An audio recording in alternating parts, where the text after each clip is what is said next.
કોંગ્રેસ પાર્ટીએ સુરેન્દ્રનગર લોકસભાના ઉમેદવાર તરીકે ઋત્વિકભાઈ મકવાણા ઉપર પસંદગીનો કળશ ઢોળ્યો।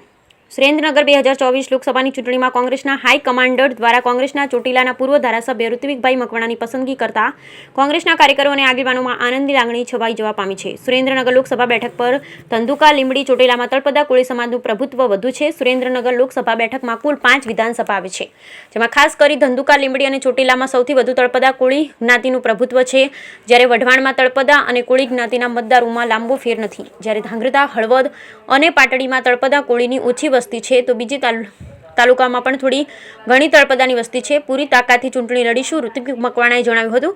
હું જ્યારે ચોટીલાનો ધારાસભ્ય હતો ત્યારે લોકોને પાયાની સમસ્યાનું હલ કરવા માટે સતત દોડતો રહ્યો હતો। હવે વિધાનસભા વિસ્તારમાં ખાસ કરી ખેડૂતો અને આમ જનતાના જે મુખ્ય સમસ્યાઓ છે તે હલ કરવા માટે પ્રયત્ન કરીશ, એમ ઋત્વિક મકવાણાએ જણાવ્યું છે। જ્યારે સુરેન્દ્રનગર લોકસભા બેઠક પર ભાજપના ચંદુભાઈ સિહોરાની સામે કોંગ્રેસ ચોટીલાના પૂર્વ ધારાસભ્ય ઋત્વિકભાઈ મકવાણાને મેદાનમાં ઉતાર્યા છે, જ્યારે કોંગ્રેસની રાષ્ટ્રીય નેતાગીરીએ ઋત્વિકભાઈ મકવાણાની પસંદગીની જાહેરાત કરી હતી। હવે લોકસભાની ચૂંટણીમાં ભાજપના ઠાકોર અને કોંગ્રેસના તળપદા જ્ઞાતિના ઉમેદવાર વચ્ચે ખરાખરીનો જંગ જામશે। સુરેન્દ્રનગર લોકસભાની બેઠકમાં તળપદા અને ઠાકોર જ્ઞાતિનું સૌથી વધુ મતદાન છે। ભાજપે તો તેના ઉમેદવારના નામની જાહેરાત ઘણા દિવસો પહેલા કરી દીધી હતી, પરંતુ કોંગ્રેસમાં કોકડું ગૂંચવાયું હતું। જોકે આજે ઉમેદવારના નામની જાહેરાત થઈ જતા કોંગ્રેસના કાર્યકરો પણ આળસ ખંખેરીને બેઠા થયા છે। શિક્ષણ જગત સાથે જોડાયેલા ઋત્વિકભાઈ મકવાણાએ સૌ પહેલા પોતાની જ્ઞાતિના મતદારોને સાથે લેવા પડશે, કારણ કે તળપદા કોળી જ્ઞાતિના ઘણા આગેવાનો ભાજપ સાથે જોડાયેલા છે, ત્યારે તેમના મત અંકે કરવા કોંગ્રેસ મહેનત કરવી પડશે। બ્યુરો રિપોર્ટ મહેશભાઈ ઉત્તરિયા, સુરેન્દ્રનગર। આ વખતની લોકસભાની સામાન્ય ચૂંટણીમાં સુરેન્દ્રનગર જિલ્લા કોંગ્રેસ સમિતિ એનું નેતૃત્વ ભાઈ શ્રી નૌશાદભાઈ, ગુજરાત પ્રદેશ કોંગ્રેસ સમિતિ અને એનું નેતૃત્વ સન્માનની શક્તિસિંહજી ગોહિલ, એવી જ રીતે રાષ્ટ્રીય નેતૃત્વ સન્માનની મલ્લિકાર્જુન ખરગેજી અને સમગ્ર કોંગ્રેસની ટીમ, જેણે આ વિસ્તારના લોકસભાના નેતૃત્વ માટે મારા નામની પસંદગી કરી છે, ત્યારે સમગ્ર કોંગ્રેસની ટીમનો ખૂબ ખૂબ આભાર માનું છું।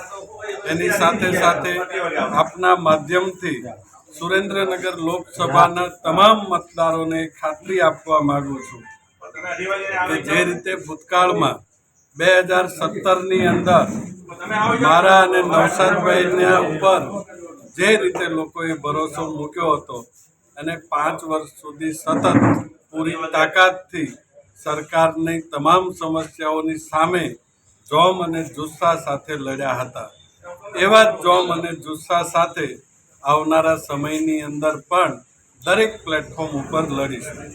કયા મુદ્દાઓને લઈને ખાસ લોકો પાસે જશો? લોકસભાનો મત વિસ્તાર છે, ખૂબ જ વિશાળ છે, અલગ અલગ 5 જિલ્લાઓની અંદર વહેંચાયેલો છે અને દરેકની સમસ્યાઓ પણ અલગ છે।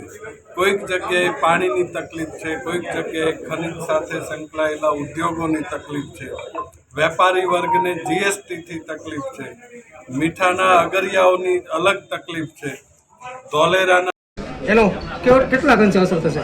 હું પોતે સમજું છું ત્યાં સુધી તળપદા અને ચુવાળિયા કોળીનો જે પ્રશ્ન છે એ ભારતીય જનતા પાર્ટીનો આંતરિક પ્રશ્ન, એમણે ટિકિટ માટે ઉઠાવેલો પ્રશ્ન છે, એટલે મને નથી લાગતું કે એ આંતરિક પ્રશ્નને આપણે બહાર લાવવો જોઈએ, કારણ કે એનાથી સમાજની અંદર વર્ગ વિગ્રહ થાય એ પ્રકારના પ્રયત્નો ન થવા જોઈએ।